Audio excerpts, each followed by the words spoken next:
Banks कभी नहीं चाहेंगे कि आपको ये सब पता चले जो हम इस वीडियो में डिस्कस करेंगे। फर्स्ट, इन्फ्लेशन और टैक्सेस। आपको लगता है बैंक से आप 5 to 7% के रिटर्न्स कमा रहे हो, लेकिन इन्फ्लेशन और टैक्सेस के बाद आपके रिटर्न्स नेगेटिव में है, क्योंकि 6 to 7% का तो इन्फ्लेशन रेट ही है और ऊपर से आपको टैक्सेस भी पे करने होते हैं। और हेल्थ और एजुकेशन इन्फ्लेशन रेट तो 10% से भी ज्यादा है। बैंक्स में आपका पैसा बढ़ने की बजाय कम हो रहा है, और वैसे भी बैंक्स का काम आपका पैसा मल्टीप्लाई करना है भी नहीं। वो तो आपको आपके पैसों पर लिक्विडिटी प्रोवाइड करने के लिए होता है, वो तो इमरजेंसी फंड के लिए होता है। बैंक्स में तो पैसा शॉर्ट टर्म पार्किंग के लिए रखा जाता है, ना कि पैसों को मल्टीप्लाई करने के लिए। बैंक सेफ जरूर है, लेकिन वो वेल्थ किलर है। एफडी का इंटरेस्ट 100% टैक्सेबल है, उसके रिटर्न्स पर आपको 5 to 30% के टैक्सेस पे करने होंगे। अगर आप 30% की टैक्स स्लैब में आते हैं और एफडी में आपको 6% के रिटर्न्स मिलते हैं, तो टैक्सेस के बाद आपके नेट रिटर्न्स 4% ही हुए। अगर आप 10 लाख रुपए की एफडी आज करोगे तो 10 साल बाद उसकी वैल्यू 15 से 17 लाख रुपए होगी, लेकिन उस टाइम पर जो चीज आज 10 लाख रुपए की है वो 20 लाख रुपए की हो चुकी होगी। आप जब भी रिटर्न सुनो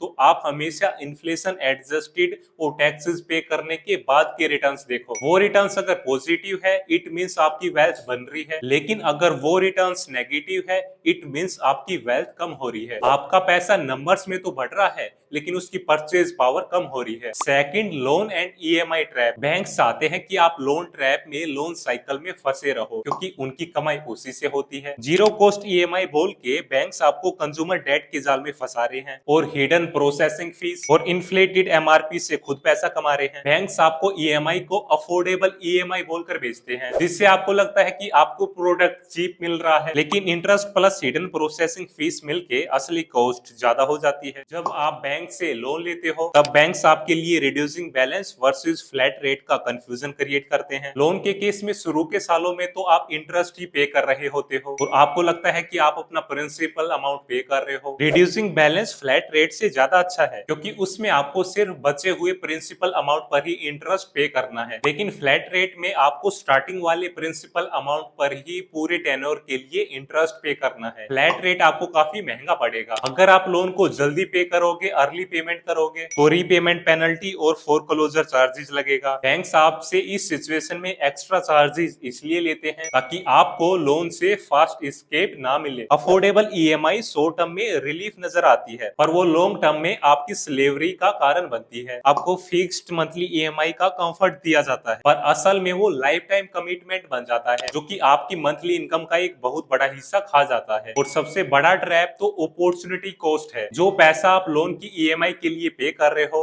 अगर उस पैसे को आप म्यूचुअल फंड में भी एसआईपी करो तो आप लॉन्ग टर्म में करोड़ों रुपए कमा सकते हैं। जब आप लोन्स लेते हो तो कंपाउंडिंग आपके खिलाफ काम करती है, लेकिन जब आप इन्वेस्टमेंट करते हो तो कंपाउंडिंग आपके फेवर में काम करती है। बैंक चाहते हैं कि आप डेट ट्रैप में फंसे रहो, क्योंकि उनकी बैलेंस शीट तो उसी से ग्रो होगी, उनकी इनकम स्टेटमेंट तो उसी से अच्छी होगी। इजी मनी, अफोर्डेबल ईएमआई एक ट्रैप है। वो स्मॉल मंथली अमाउंट प्रोडक्ट की एक्चुअल कॉस्ट से 2 से 3 गुना एक्स्ट्रा पैसा पे करवाता है। आपको बोला जाता है कि आप लंबे टेन्योर के लिए लोन लो। आपको 10, 20, 30 साल जैसे लंबे टेन्योर के लिए लोन के ऑप्शंस दिए जाते हैं, ताकि आपको मंथली ईएमआई बहुत छोटी नजर आए, लेकिन वो एक बहुत बड़ा ट्रैप है, क्योंकि लोन का टेन्योर जितना ज्यादा होगा, आपको उतना ही ज्यादा इंटरेस्ट अमाउंट पे करना होगा। प्रोडक्ट की एक्चुअल कॉस्ट से 2 से 3 गुना तो आपको इंटरेस्ट ही पे करना होगा। लोन और ईएमआई के चक्कर में आप जॉब चेंज करने के बारे में भी नहीं सोच पाते हैं, जॉब छोड़कर खुद का ही कुछ बिजनेस करने के बारे में भी नहीं सोच पाते हैं। बैंक्स आपको टॉप अप लोन की भी फैसिलिटी देते हैं। आपको लगता है कि फ्री का पैसा मिल रहा है, लेकिन वो एक लोन ट्रैप है। उससे आप लोन ट्रैप में और भी ज्यादा फंस जाते हैं। लोन के साथ साथ बैंक्स आपको इंश्योरेंस भी चिपका देते हैं, उसका प्रीमियम भी ज्यादा होता है, वो आपके लिए एक बर्डन की तरह काम करता है। बैंक्स आपको बोलते हैं कि आप लोन कभी भी प्री पे कर सकते हैं, पर इश्यू ये है कि शुरू के सालों में प्रिंसिपल अमाउंट इतना स्लो कम होता है कि प्री पेमेंट का पॉजिटिव इंपैक्ट बहुत कम होता है। बैंक्स आपको क्रेडिट कार्ड पर रिवॉर्ड पॉइंट्स और कैशबैक का भी लालच देते हैं, जिसके चक्कर में आप जरूरत से ज्यादा पैसा खर्च कर देते हैं, आप अननेसेसरी चीजें भी खरीद लेते हैं। बैंक्स रिवॉर्ड्स और कैशबैक के चक्कर में आप ओवर स्पेंडिंग की हैबिट डेवलप कर लेते हैं। Third, lower interest rate banks में आपको 4 to 6% का ही इंटरेस्ट मिलता है, जो कि काफी कम है क्योंकि इतना तो इन्फ्लेशन रेट भी है। आपको बोला जाता है बैंक में आपका पैसा 100% सेफ है, लेकिन बैंक में पैसा 100% सेफ नहीं है।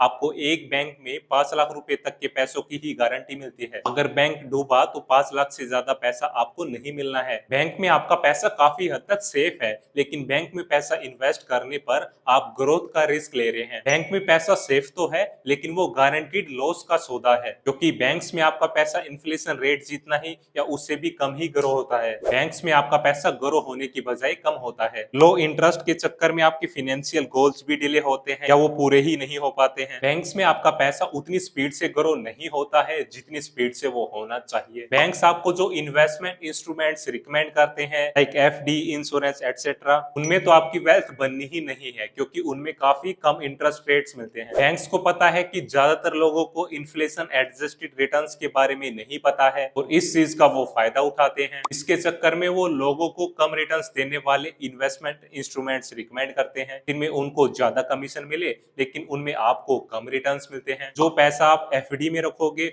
उसे अगर आप म्यूचुअल फंड या रियल एस्टेट में रखोगे तो आप बैंक की तुलना में 2 से 3 गुना ज्यादा रिटर्न जनरेट कर लोगे 10, 20 या 30 साल के टाइम फ्रेम में। जो लोग लो इंटरेस्ट इन्वेस्टमेंट इंस्ट्रूमेंट्स पर डिपेंडेंट हैं, वो बड़ा रिटायरमेंट कॉर्पस बिल्ड कर ही नहीं पाएंगे। अगर एक फैमिली बहुत लॉन्ग टर्म तक सिर्फ एफडी में ही पैसा रखे तो अगली जनरेशन को जीरो कंपाउंडेड वेल्थ मिलेगी। और psychological traps, free account, 0% EMI और प्री अप्रूव्ड लोन्स, ये सब साइकोलॉजिकल मार्केटिंग ट्रिक्स है जो डिजाइन की गई है ताकि आप और ज्यादा बोरो करो। आपको बोला जाता है बैंक में आपका पैसा 100% सेफ है, लेकिन उस सेफ्टी के चक्कर में आपकी ग्रोथ भी तो कॉम्प्रोमाइज हो रही है। बैंक्स में आपका पैसा उतनी अच्छी तरह कंपाउंड हो ही नहीं पाता है। बड़े बैंक्स में तो और भी ज्यादा सेफ्टी बताई जाती है, लेकिन उनके रिटर्न्स छोटे बैंक से काफी कम होते हैं। बैंक्स आपको प्रीमियम क्रेडिट कार्ड्स और खुद से ही लोन्स ऑफर करता है। आपको लगता है कि आपको स्पेशल प्रिविलेज मिल रहा है, पर उससे हिडन चार्जेस और ओवर स्पेंडिंग बढ़ती है। बैंक्स आपको कन्वीनियंस के भी ट्रैप में फंसाते हैं। नेट बैंकिंग, ऑटो डेबिट और वन क्लिक लोन से वो आपसे एक्स्ट्रा पैसा खर्च करवाते हैं। बैंक्स रिलेशनशिप मैनेजर सूट और टाई में बहुत ज्यादा प्रोफेशनल लगते हैं, इसलिए लोग उनकी बातों पर ट्रस्ट कर लेते हैं, उनकी बातों पर एक्शन ले लेते हैं। पर उनकी बातें तो उनके फायदे के लिए है, ना कि आपके फायदे के लिए। बैंक्स आपको ऐसे इन्वेस्टमेंट इंस्ट्रूमेंट्स रिकमेंड करता है जिनमें उनका ज्यादा कमीशन है,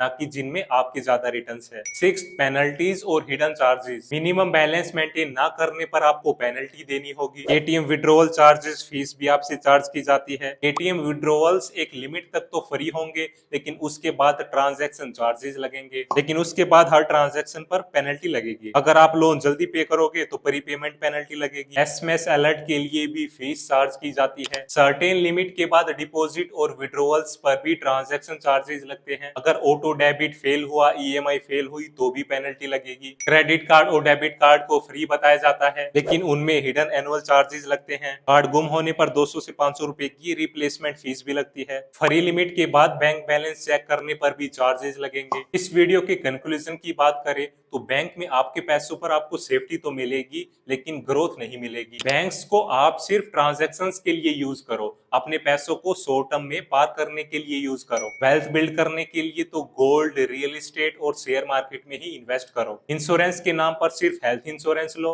लाइफ इंश्योरेंस की बात करें तो आप सिर्फ टर्म इंश्योरेंस लो। जो बाकी इंश्योरेंस आपको रिकमेंड की जाती है बैंक्स के थ्रू या एजेंट्स के थ्रू, उसको आप अवॉइड करो। लोन्स को तो जितना हो सके उतना अवॉइड करो और क्रेडिट कार्ड का सेफली यूज करो। बैंक्स में कम ही पैसा रखो, ज्यादातर पैसा तो गोल्ड, रियल एस्टेट और म्यूचुअल फंड्स में ही रखो। ये सब टिप्स फॉलो करोगे तो बैंक सिस्टम आपके अगेंस्ट नहीं, आपके फेवर में काम करेगा। आप ऐसे ही वैल्यूएबल कंटेंट के लिए मुझे फॉलो करें। इस वैल्यूएबल कंटेंट को अपने दोस्तों के साथ जरूर शेयर करें।